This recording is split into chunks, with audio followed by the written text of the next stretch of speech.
Dahil namatay si Jesus once and for all, hindi na paulit-ulit yung atonement. Ano po? Ibinigay ni Jesus ang kanyang buhay, ang kanyang dugo sa cross, na dumaloy sa cross upang tubusin tayong lahat sa pagkakasala once and for all. This is the point.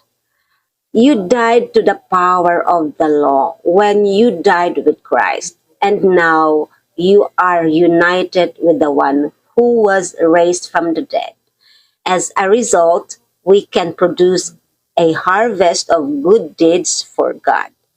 When we were controlled by our old nature, sinful desires were at work within us, and the law aroused these evil desires that produced a harvest of sinful deeds, resulting in death.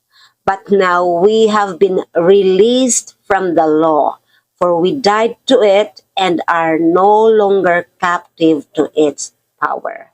Now we can serve God not in the old way of obeying the letter of the laws, but in the new way of living in the Spirit. Pinapakita lamang po dito na hindi na tayo bound or hindi na tayo nakatali sa law, sa mga kautusan sa batas. Kasi dati, di ba, binigay ni God, the Father, kay Moses, para sundin ng mga Israelites at lahat ng mga anak ng Diyos, ano, na ito ang gagawin nyo para maligtas kayo, ganito, ganyan.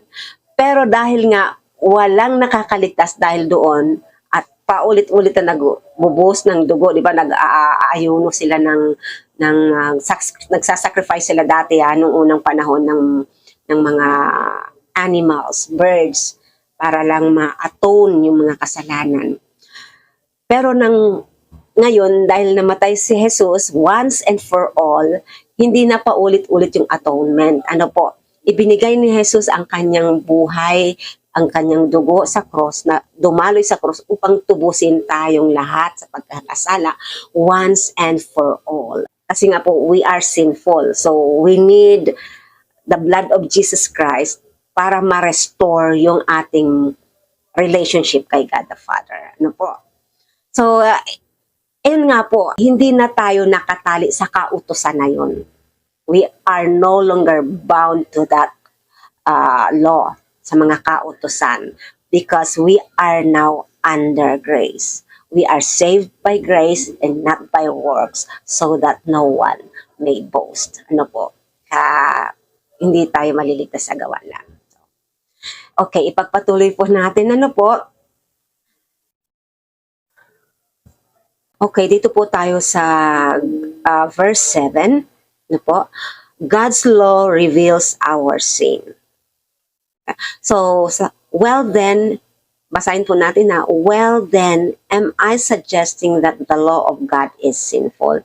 Sinasuggest ko ba na ang batas ng Panginoon ay makasalanan? Sabi ni Pablo po, yun kasi siyang author dito. Of course not. Siyempre hindi.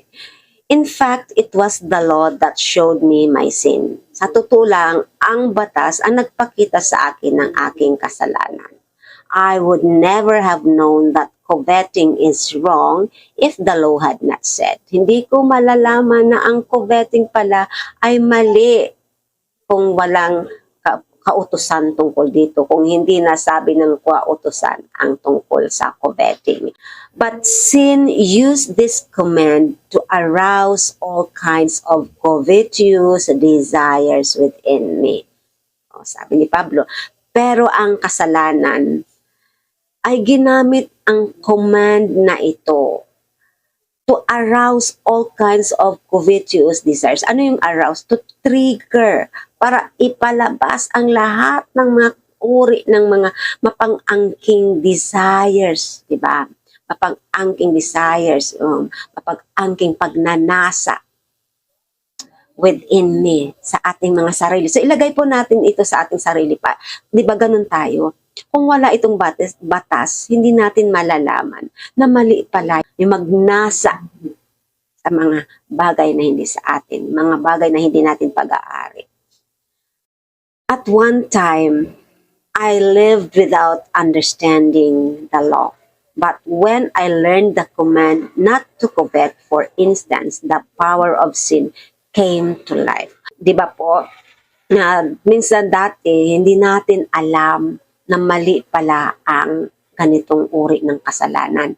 Hindi natin alam na kasalanan ito. Pero dahil may batas, ay nalaman natin na mali.